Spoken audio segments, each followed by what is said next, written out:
This is Mayank. My today topic is tense. कैसे हो आप सभी? उम्मीद है आप सब ठीक होंगे, अच्छे होंगे, घर पे हैं।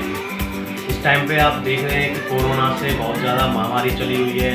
इसका सिर्फ एक ही उपाय, लॉकडाउन भी आगे बढ़ गया है। तो हम लोगों ने सोचा आप लोगों को कुछ चीज़ें प्रोवाइड की जाए धीरे धीरे। अब से पहले भी मैं 2 वीडियो डाल चुका हूँ साइंस पे। आज हम स्टार्ट करते हैं टेंस को लेकर। इंग्लिश ग्रामर का पार्ट है ये, टेंस वाक्य है। तो आप लोगों ने सभी ने पढ़ा होगा, ये 5th क्लास में पढ़ना स्टार्ट कर देते हैं टेंस वाक्य। इसका सभी को पता है 3 टाइप्स का होता है। फर्स्ट होता है आपका प्रेजेंट, सेकंड होता है आपका पास्ट, थर्ड होता है आपका फ्यूचर। वर्तमान काल, भूतकाल, भविष्य काल।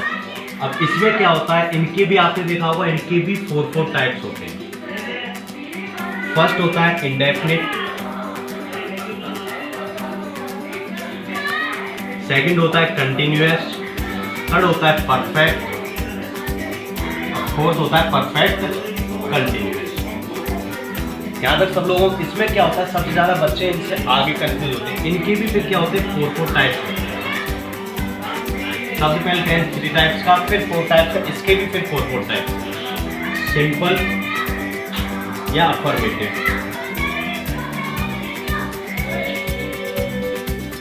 सेकंड होता है आपका नेगेटिव, सकारात्मक, नकारात्मक। थर्ड होता है आपका इंटरोगेटिव। और फोर्थ होता है आपका इंटरोगेटिव नेगेटिव, जो क्वेश्चन वर्ड वाले होते हैं, क्या, कब, क्यों, कैसे। तो हमारे टेंस के होते हैं 3 टाइप्स, 3 के 4 टाइप्स और 4 के भी 4 टाइप्स। यानी अगर टोटल अगर राउंड फिगर में बात की जाए तो टोटल टेंस कितने टाइप्स के होते हैं, 4 इंटू 4 इंटू 4 इंटू 4, यानी 16 इंटू 3। तो टोटल टेंस हमारे कितने टाइप्स के होते हैं, 48 टाइप्स। इसमें क्या होता है, आपको इससे आगे क्या करना है, इसके लिए सबसे पहले हमें आना चाहिए फॉर्म ऑफ वर्ब्स।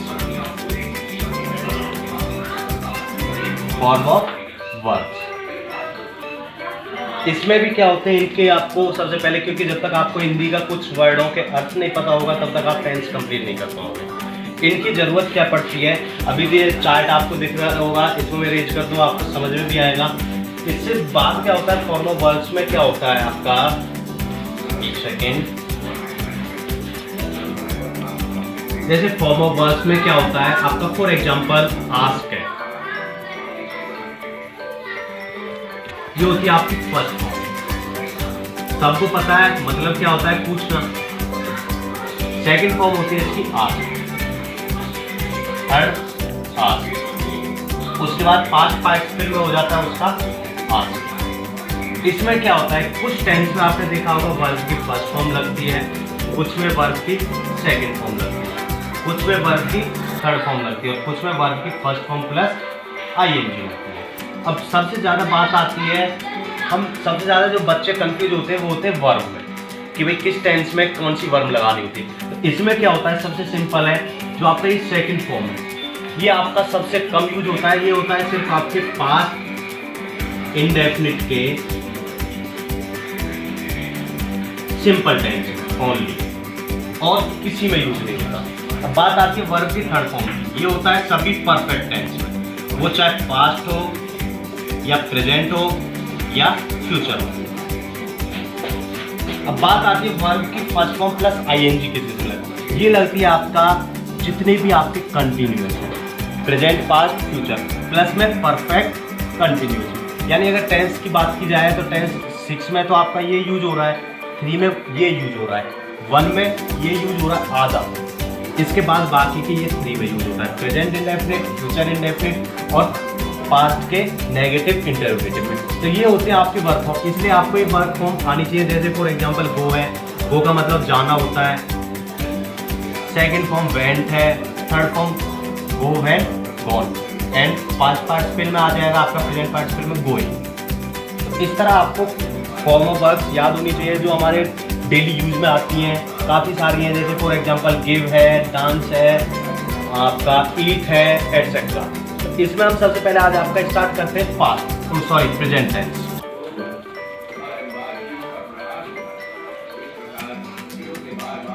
उम्मीद है यहाँ तक सबको समझ में आया होगा।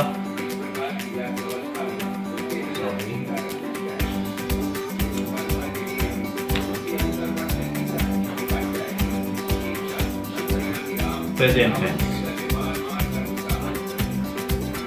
वर्तमान काल। अब बात आती है टेंसों की। हमको सबसे पहले तो टेंस की जरूरत क्या क्या पड़ती है। आपने देखा होगा हमारे जो सिलेबस में 8th, 10th, 12th इनमें ज़्यादातर जो इंग्लिश में आता है आपका 12th में तो कम ही आता है, 8th और 10th में ज़्यादा आते हैं आपके डायरेक्ट इनडायरेक्ट हैं, आपके एक्टिव पैसिव हैं, आपके मॉडल्स हैं।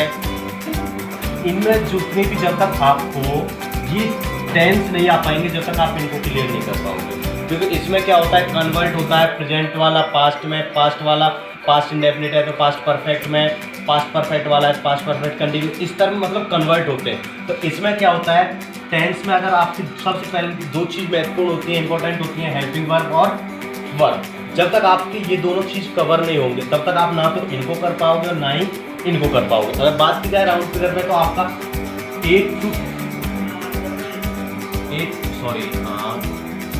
10 to 15 मार्क्स डिपेंड करते हैं इन चीज़ पर। अगर आपका टेंस क्लियर हो जाता है तो आप 8th, 10th, 12th में आप 10 to 15 मार्क्स लेके आ सकते हैं, क्योंकि आपने देखा होगा फिल इन द ब्लैंक्स भी आते हैं, कुछ मॉडल्स भी आते हैं 4 मार्क्स के, डायरेक्ट इनडायरेक्ट भी हैं, एक्टिव पैसिव भी हैं, एटसेट्रा।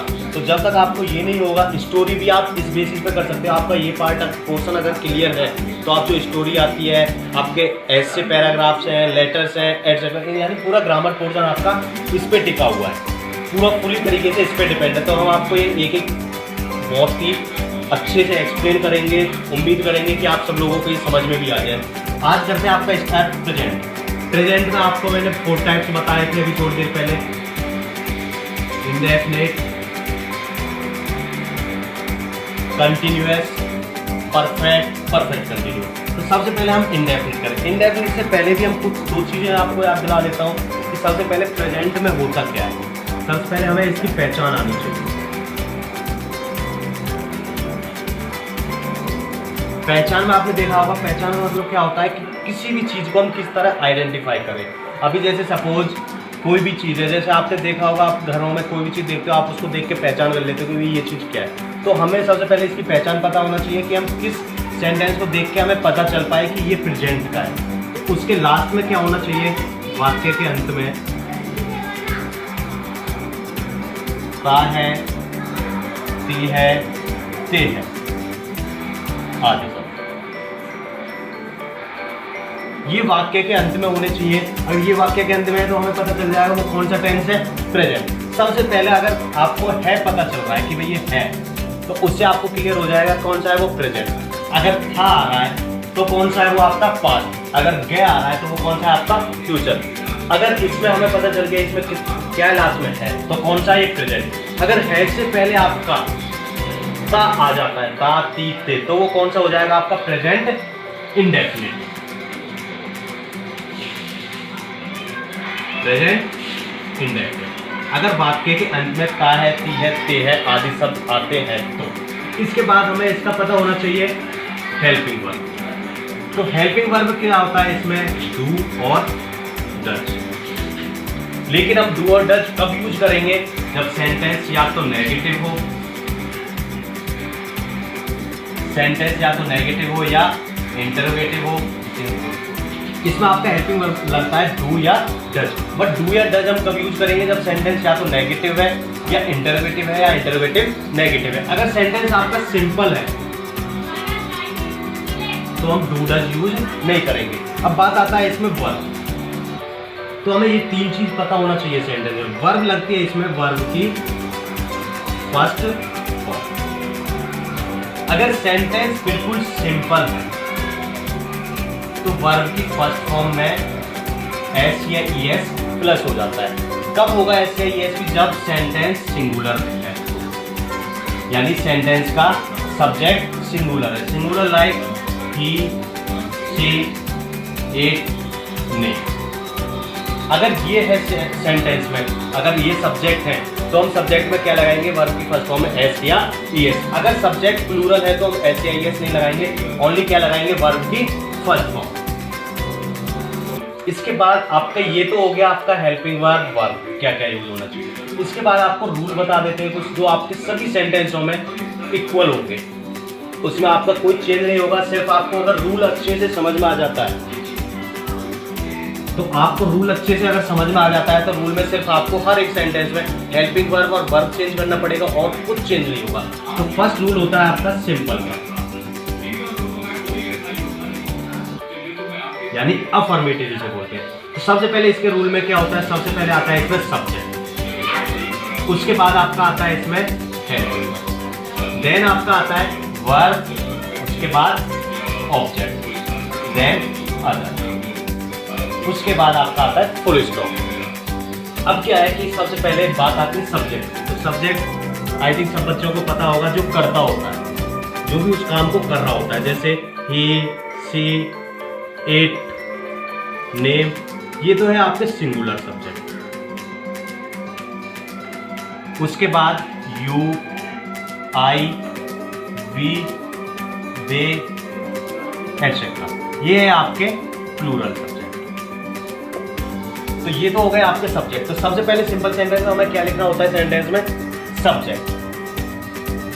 उसके बाद आपका आएगा हेल्पिंग वर्ब। जैसे आपको एग्जांपल दे देता हूं, प्रेजेंट इंडेफिनिट का ले लेते हैं। जैसे हम स्कूल जाते हैं, तो मैंने सबसे पहले क्या कहा था, प्रेजेंट के सिंपल में सबसे पहले सेंटेंस के लास्ट में क्या आता है, ता है, ती है, ते है। तो सबसे पहले हम क्या लगेंगे, रूल में क्या लिखा हुआ है, सब्जेक्ट, तो हमको हम क्या बोलते हैं, वी। उसके बाद हेल्पिंग वर्ब, मैंने कहा था प्रेजेंट इंडेफिनिट में हेल्पिंग वर्ब कुछ नहीं लगती, डू या डज हम कब लगाते हैं, तब सेंटेंस या तो नेगेटिव हो या इंटरोगेटिव। बट ये क्या है, बिल्कुल सिंपल, तो हेल्पिंग वर्ब नहीं आएगी, डायरेक्ट क्या आएगी आपका वर्ब। वर्ब में भी क्या हो जाएगा आपका गो, क्योंकि हम एस कब लगाएंगे, जब सब्जेक्ट सिंगुलर होगा। उसके बाद हम लगा देंगे ऑब्जेक्ट। ऑब्जेक्ट क्या है, इसमें क्या काम कर रहा है, कहाँ जाने का कर रहा है, स्कूल जाने का, तो go to school, then full stop. ये हो गया आपका सिंपल। उसके बाद आता है आपका नेगेटिव। नेगेटिव में क्या होता है, सबसे पहले आता है आपका सब्जेक्ट, देन आपका आएगा हेल्पिंग वर्ब, देन आपका आएगा not, then verb, object plus other plus full stop single. जैसे फॉर एग्जाम्पल अभी हमने सेंटेंस बनाया था, हम स्कूल जाते हैं। अब मैं अगर सेंटेंस बनाऊं कि भाई हम स्कूल नहीं जाते हैं, तो वो हो जाएगा आपका नेगेटिव, तो वी। अब हेल्पिंग वर्ब इसमें हम क्या लगा देंगे, डू या डज। डू प्लूरल के साथ और डज सिंगुलर के साथ, तो हम क्या है, प्लूरल है, तो वी के साथ क्या आ जाएगा। उसके बाद नो, वर्ब की first form, go to school, यानी हम स्कूल नहीं जाते हैं। उसके बाद आता है आपका इंटरोगेटिव। इसमें थोड़े बच्चे कंफ्यूज होते हैं। इंटरोगेटिव में क्या है कि सबसे पहले इसमें आता है आपका क्वेश्चन वर्ड,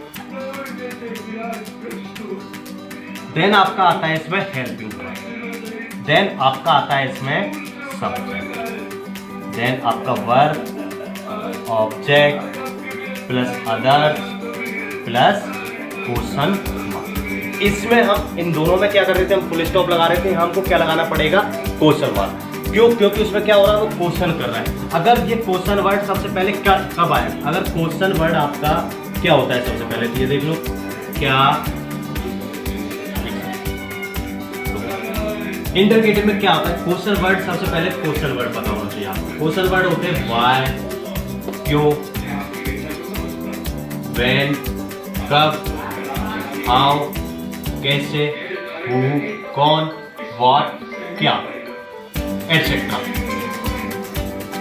अगर ये चीज आपके बीच में आ रही है वाक्य के, क्या, कब, क्यों, कैसे, तो हम सबसे पहले सेंटेंस में क्या लगाएंगे, क्वेश्चन वर्ड। अगर क्या, कब, क्यों, कैसे अगर सेंटेंस के बीच में नहीं है, पहले आ रहा है क्या, तो हम क्या लगाएंगे, सबसे पहले हेल्पिंग वर्ब। जैसे फॉर एग्जांपल हम स्कूल क्यों जाते हैं, तो सबसे पहले इसमें क्वेश्चन वर्ड आ रहा है, तो क्यों को हम सबसे पहले क्या लगाएंगे, स्टार्ट। तो क्यों का मतलब क्या होता है, वाई। उसके बाद हेल्पिंग वर्ब। हेल्पिंग वर्ब क्या लगती है इसमें, डू या डज। तो प्लूरल है, हम सब्जेक्ट प्लूरल है तो क्या आ जाएगा हेल्पिंग वर्ब, डू, वी। उसके बाद नॉट के बाद सिंपल सब्जेक्ट, सब्जेक्ट के बाद वर्ब गो, उसके बाद ऑब्जेक्ट टू, स्कूल। अगर सेंटेंस होता, क्यों यहाँ नहीं होता, यहाँ होता सेंटेंस होता क्या, हम स्कूल जाते हैं तो क्या आता sentence, do we go to school, simple.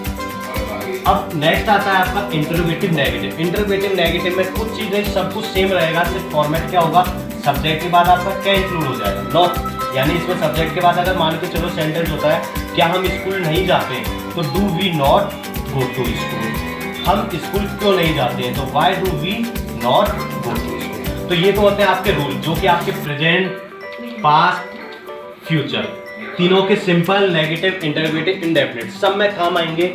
उसके बाद आते हैं आपके कुछ हेल्पिंग वर्ब में बता देता हूँ।